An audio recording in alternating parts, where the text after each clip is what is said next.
L'Ukraine est en crise après la révocation du ministre de la Défense Fedorov, artisan de la victoire. Des citoyens en colère manifestent. Nous allons analyser ce sujet aujourd'hui. Le ministre de la Défense ukrainien a annoncé sa démission le 16 juillet sur les réseaux sociaux, affirmant qu'il avait été honoré de servir le peuple ukrainien. Il a aussi considéré l'augmentation des investissements et la neutralisation de l'usage de Starlink par la Russie comme ses principaux succès. Le président ukrainien Zelensky a changé de ministre de la Défense lors du remaniement de son cabinet le 12 juillet. Le nouveau Premier ministre, Serhiy Korchki, issu de l'entreprise énergétique publique Naftogaz, a été nommé. Après l'annonce du limogeage du ministre de la Défense ukrainien, artisan de la réforme des forces armées centrées sur les drones, à cause de conflits avec les groupes militaires traditionnels, l'Ukraine a été envahie par la colère. De grandes manifestations ont eu lieu en Ukraine contre le remplacement du ministre Fedorov. À Kiev, des manifestants ont protesté devant le bureau du président, criant à la honte. Ils ont aussi scandé « Rétablissez Fedorov ». Le vice-commandant de l'armée de l'air ukrainienne a démissionné pour protester après le limogeage du ministre Fedorov. Pavlo Yelizarov, vice-commandant de l'armée de l'air ukrainienne, a critiqué le limogeage du ministre de la Défense, estimant que cela nuisait fortement à la défense de l'Ukraine. Le député du parti au pouvoir, Oleksandr Merziko, a aussi exprimé ses regrets, déclarant que le ministre Fedorov incarnait un réel espoir de réforme pour le ministère de la Défense. L'ancien ministre de la Défense, Fedorov, a vivement critiqué Oleksandr Syrsky, commandant en chef de l'armée ukrainienne, en raison de leur conflit et de la montée de l'opposition publique. Il a suggéré à plusieurs reprises que son limogeage était lié à des conflits persistants avec le commandement militaire, et non à ses compétences ou résultats dans la guerre. Lors d'une rencontre avec des journalistes, il a utilisé des termes très directs envers le commandant en chef Syrsky. Il a déclaré que le commandant en chef Syrsky cherchait à diviser le pays plutôt qu'à vaincre la Russie, montrant que les conflits internes au sommet militaire étaient plus graves qu'on ne le croyait. Dans une situation où la guerre se poursuit, il est très inhabituel qu'un ancien ministre de la Défense critique publiquement le commandant en chef en poste de cette manière, ce qui a été perçu comme un grand choc tant en Ukraine qu'à l'étranger. Ces déclarations montrent que le désaccord entre les deux hommes est devenu une opposition profonde sur la gestion et la chaîne de commandement militaire, et non une simple querelle. Oleksiy Reznikov, ex-ministre, est resté sur sa position malgré l'annonce de son limogeage. Au contraire, il a souligné qu'il avait tenté de poursuivre jusqu'au bout les réformes qu'il avait engagées, mais qu'il s'était heurté à une résistance interne, exprimant ainsi, indirectement, ses inquiétudes quant à l'existence de problèmes fondamentaux dans la chaîne de commandement militaire actuelle. Il a également révélé qu'il avait reçu une proposition du président Volodymyr Zelensky pour occuper un poste de conseiller, mais qu'il avait refusé cette offre. Ceci montre la volonté de défendre ses convictions plutôt que de choisir un poste honorifique. Le président Volodymyr Zelensky a aussi semblé tenir compte d'une contestation publique plus forte que prévu. La controverse entourant le remplacement du ministre de la Défense s'est transformée en manifestation nationale, et des voix d'inquiétude se sont élevées tant dans la sphère politique qu'au sein de l'armée. Face à cela, le président a adopté une attitude prudente, préférant ne pas se précipiter dans la nomination de son successeur. D'abord, Ihor Klimenko, ministre de l'Intérieur, semblait favori pour le poste, mais le président Zelensky a indiqué qu'il n'était qu'un candidat parmi d'autres. Aucune nomination n'a encore été officiellement soumise au Parlement, et il a indiqué qu'il réexaminerait la question. Cela montre aussi la volonté d'observer la situation interne et l'opinion publique, au lieu d'imposer la décision précédente. Zelensky a aussi admis publiquement des conflits complexes entre le commandement militaire et le ministère de la Défense dans cette controverse. Il a expliqué que ce problème ne devait pas être considéré comme un simple conflit émotionnel entre certaines personnes ou une simple divergence d'opinion. Ces propos ont été interprétés comme une indication que des problèmes accumulés depuis longtemps dans divers domaines, tels que la conduite de la guerre, la gestion de l'organisation et la structure de prise de décision, sont étroitement liés les uns aux autres. Il a ensuite souligné qu'en situation de guerre, le président ne doit pas soutenir unilatéralement la position d'un seul camp.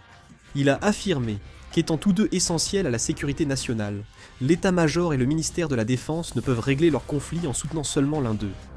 Il a également ajouté que si les personnes occupant des postes à responsabilité ne parviennent pas à résoudre le problème par elles-mêmes, le président devra intervenir directement. Il a aussi affirmé ne plus vouloir laisser cette affaire sans suite. Les manifestations gagnent en ampleur. Elles ont lieu aussi à Kiev et à Ivano-Frankivsk, Vikricha, Lutsk, Khmelnytsky, Rubiou, Ouj, Kordo, Dnipro, Ternopil, Odessa et d'autres villes. Même United 24 Media, le média public ukrainien, a annoncé suspendre temporairement ses publications pour participer aux manifestations contre la destitution du ministre Pedorov. Des manifestants ont scandé des slogans réclamant la démission du commandant en chef Oleksandr Syrsky. La destitution du ministre Pedorov est principalement due à son conflit avec le haut commandement militaire. Sa réforme de la défense depuis sa prise de fonction a eu un impact important, car elle entrait en conflit avec le système existant. Depuis sa prise de fonction en janvier de cette année, le ministre Fedorov a activement encouragé le développement de drones nationaux et l'expansion des systèmes d'armes basés sur l'IA, menant ainsi rapidement la modernisation de l'armée ukrainienne. Il a également été salué pour avoir obtenu des résultats significatifs dans le processus de fourniture plus rapide des armes nécessaires au front et d'application des nouvelles technologies dans les combats réels. Cependant, il ne s'est pas seulement concentré sur le développement des armes, mais a également tenté de réformer en profondeur la manière dont le budget de la défense est utilisé. Il a surtout voulu réformer la structure d'approvisionnement de la défense, en place depuis longtemps. À l'époque, certains fournisseurs monopolisaient les contrats de défense en Ukraine, et le processus de passation de marché était constamment critiqué pour son manque de transparence. De nombreuses critiques affirment qu'il est difficile pour les entreprises innovantes d'entrer sur le marché, car les relations commerciales et l'influence priment sur la performance ou la compétitivité des prix. Le ministre Fedorov a estimé qu'avec une telle structure, plus la guerre se prolonge, plus la compétitivité de l'armée risque de diminuer. C'est pourquoi il a élargi les appels d'offres publics et a rendu les procédures contractuelles plus transparentes, tout en commençant à gérer l'exécution du budget de façon beaucoup plus stricte qu'auparavant. En renforçant les audits et en inspectant les contrats suspects, l'atmosphère interne du ministère de la Défense a vite changé. Ces changements ont été un lourd fardeau pour l'organisation et les personnes habituées aux méthodes traditionnelles. Avec la remise en cause de la structure contractuelle existante, des oppositions sont apparues dans plusieurs domaines, et les divergences d'opinion sur le rythme de passation des contrats se sont progressivement accrues. Dans l'armée, beaucoup prônèrent la stabilité de l'approvisionnement en guerre, alors que le ministre Fedorov estimait qu'il fallait réformer les structures inefficaces, précisément en temps de guerre. Avec l'accumulation de ces différences de points de vue, la tension entre le haut commandement militaire et le ministère de la Défense s'est progressivement accrue, et il est rapporté que des affrontements d'opinion sur diverses questions se sont répétés. La classe politique suggère que des facteurs politiques, en plus des conflits internes à l'armée, ont pu influencer cette nomination. Depuis sa prise de fonction, l'ancien ministre Fedorov a été salué pour le renforcement des capacités en drone et la réforme de la défense, ce qui a rapidement accru sa cote de confiance publique. Un sondage de l'Institut international de sociologie de Kiev l'a aussi classé parmi les fonctionnaires les plus dignes de confiance en Ukraine. Le fait que le soutien du public envers la personne responsable du secteur militaire ait augmenté dans une situation de guerre a été analysé comme ayant une signification considérable, même dans le monde politique. Certains suggèrent déjà que l'ancien ministre Fedorov, figure clé de la réforme militaire, pourrait devenir un leader politique de la prochaine génération. L'AFP a aussi noté que l'ex-ministre Fedorov devenait une nouvelle star politique et réformateur, ce qui aurait pu être un fardeau pour le président Zelensky. Il n'est pas confirmé que le président Zelensky l'ait limogé uniquement pour ces raisons. Dans un contexte de guerre prolongée et de tensions politiques croissantes, l'influence rapide d'une personnalité populaire au gouvernement suscite diverses interprétations. L'agence Associated Press a également estimé que ce remaniement ministériel ne se limitait pas au simple remplacement d'un ministre, mais qu'il pourrait constituer une occasion importante d'évaluer le leadership politique du président Zelensky. Après cette décision, des controverses subsistent sur les choix de personnel du gouvernement, et des avis divergents apparaissent dans l'armée et la société civile. Dans une situation où la guerre se poursuit, la confiance dans la chaîne de commandement militaire et le leadership du gouvernement sont plus importants que jamais. C'est pourquoi l'attention se porte de plus en plus sur l'impact que ce remaniement pourrait avoir sur la politique ukrainienne à l'avenir. La Russie est sans doute le pays qui pourrait le plus se réjouir de cette situation. Du point de vue de la Russie, même si elle ne parvient pas à lancer une nouvelle offensive sur le front, le simple fait que l'intérieur de l'Ukraine soit déstabilisé peut déjà représenter un grand avantage. Actuellement, en Ukraine, des citoyens descendent dans la rue pour manifester au sujet de l'autorité du ministre de la Défense, et des controverses persistent aussi bien dans le monde politique qu'au sein de l'armée. En temps de guerre, il est primordial que le gouvernement et l'armée regardent dans la même direction. Mais si de tels conflits apparaissent au grand jour, cela peut donner l'impression que la cohésion nationale s'est affaiblie. La Russie a cherché à exploiter les divisions internes de la société ukrainienne.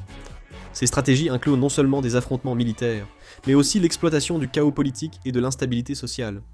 Dans une situation où les conflits entre le gouvernement et le commandement militaire sont rendus publics et mènent à des manifestations de grande ampleur, la Russie pourrait y voir une opportunité plutôt qu'un fardeau. Le gouvernement ukrainien doit désormais gérer la situation au front, ainsi que l'opinion publique et les controverses politiques internes. Dans ce cas, certains analystes estiment que l'attention et la capacité administrative du gouvernement pourraient être dispersées sur plusieurs problèmes.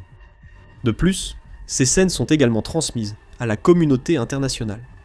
Les pays occidentaux jugent essentiel le soutien militaire, la stabilité du gouvernement ukrainien et la continuité de ses politiques. Si les conflits internes persistent, l'avenir du soutien pourrait être remis en question. La Russie pourrait aussi utiliser cette situation pour sa propagande extérieure. En affirmant que l'Ukraine sombre dans le chaos, La Russie pourrait chercher à façonner une opinion favorable à ses intérêts auprès de sa population et de la communauté internationale. Cette situation retient l'attention car il ne s'agit pas d'un succès russe au front, mais d'un conflit interne à l'Ukraine.